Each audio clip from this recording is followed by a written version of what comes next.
में आम चुनाव से ठीक पहले होने जा रहा है, लिहाजा इसका असर कहीं ना कहीं लोकसभा चुनाव पर भी पड़ने वाला है। और यही वजह है कि बीजेपी हो या एसपी अपने उम्मीदवारों को जिताने के लिए एड़ी चोटी का जोर लगा रहे हैं।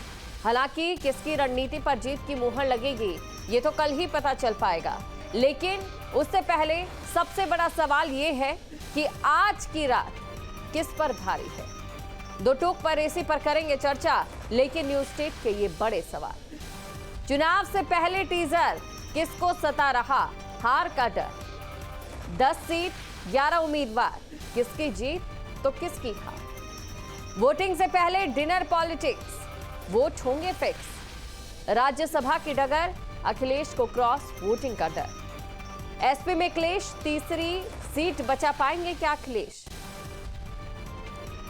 तो ये आज के हमारे सवाल हैं और इन्हीं सवालों पर हम चर्चा करेंगे। हमारे साथ तमाम गेस्ट भी जुड़ चुके हैं। शरद त्रिवेदी बीजेपी से प्रवक्ता है, कपिल श्रीवास्तव एसपी से प्रवक्ता है। सबसे पहले कपिल श्रीवास्तव जी, आपसे मैं ये जानना और समझना चाहूंगी कि ये जो इस समय मुकाबला बहुत ज्यादा रोचक और दिलचस्प बन गया है, सपा इस पर अपने आप को कैसे साबित करेगी, क्या रणनीति है सपा की। समाजवादी पार्टी ने सदैव लोकतंत्र के मूल्यों को स्थापित करने के लिए राजनीति की है।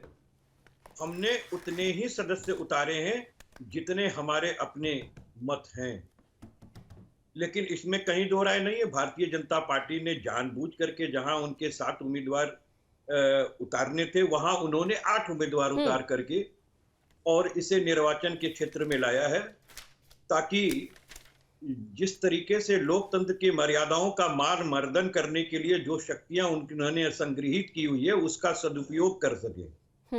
लेकिन ये लोकतंत्र का दुरुपयोग करेंगे। बावजूद इसके आपको कह रहे हैं कि भारतीय जनता पार्टी को कम से कम 16 ऐसी सदस्य हैं जिनके वजह से इनका आखिरी कैंडिडेट नहीं जीतेगा। समाजवादी पार्टी के पास आंकड़े पूरे हैं। समाजवादी पार्टी लोकतंत्र और लोकतंत्र की आत्मा में विश्वास करती है। समाजवादी पार्टी के विधायक, समाजवादी पार्टी के साथ की पार्टियों के विधायक हमारे साथ हैं और वो कल आपको निश्चित तौर पे दिखाई भी देगा। आज के बयानवीरों की बात अगर आप करें तो ये ठीक है, उनके बयान तो ऐसे ही लगते हैं कि वीरता उन्हीं के पास जाएगी, लेकिन जी पूछता है इनसे और आईना दिखाना चाहता है कि आपके पास जब विधायक कम हैं तो आप कहां से लेकर के आएंगे। तो शाम दाम दंड भेद अगर आप लगाते हैं तो वो लोकतंत्र के मूल्यों की अवस्थापना करता है। तो हम समझते हैं कि जिसके पास परिपूर्ण है विधायक, वो आज दम भर सकता है इस बात का कि हमारे लोग जीत करके आ रहे हैं। हमने उतने ही लोगों को खड़ा किया जितने लोगों को हम जिता सकते हैं, लेकिन भारतीय जनता पार्टी ने जानबूझ करके अपने विधायकों से ज्यादा की संख्या के अंदर जो है वो टिकट खड़ा किया है। तो चलिए, जो आपका सवाल है उसी के साथ एक हमारा भी सवाल शरद त्रिवेदी से हम पूछते हैं। शरद जी, कपिल जी का ये कहना है कि बीजेपी कहीं ना कहीं लोकतंत्र के जो सैद्धांतिक मूल्य हैं उनको दहलीज पर रखकर चुनाव में साम दाम दंड भेद करती है। क्या आपको भी लगता है कि बीजेपी क्या ये चीजें करेगी, और अगर नहीं करेगी तो किस तरीके से बीजेपी को राज्यसभा में जीत हासिल होगी, जो एक सीट जिस पर पेच फंसता दिखाई दे रहा है।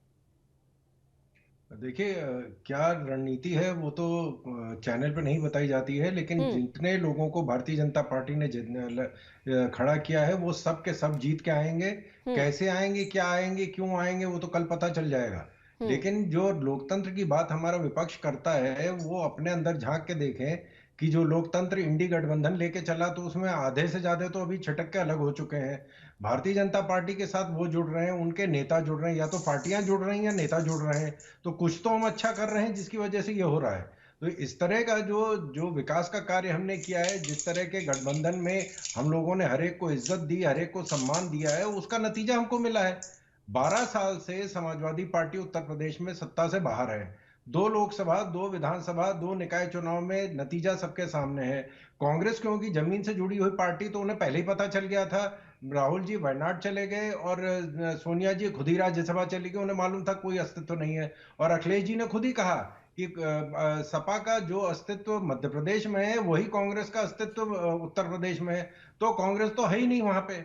और आप देखिए, आरएलडी भी भारतीय जनता पार्टी के साथ जुड़ गया है, राजभर जी जुड़ गए हैं। तो जितनी पार्टियां हैं, जितने लोग हैं, वो सब खुद वो देख रहे हैं कि भविष्य क्या है और भविष्य किसका है। तो सब भारतीय जनता पार्टी के साथ जुड़ रहे हैं। तो हमने जितने कैंडिडेट खड़े किए हैं उतने जीत के आएंगे, मैं आपको आश्वासन दे रहा हूं।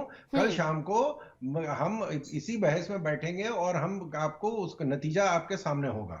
यानी कि बीजेपी ने जितने उम्मीदवार उतारे हैं उन्हें जिताने के लिए बीजेपी पूरी तरह से सक्षम दिखाई दे रही है, चाहे सहयोगी दलों के साथ हो या फिर बाकी बातें भी करें।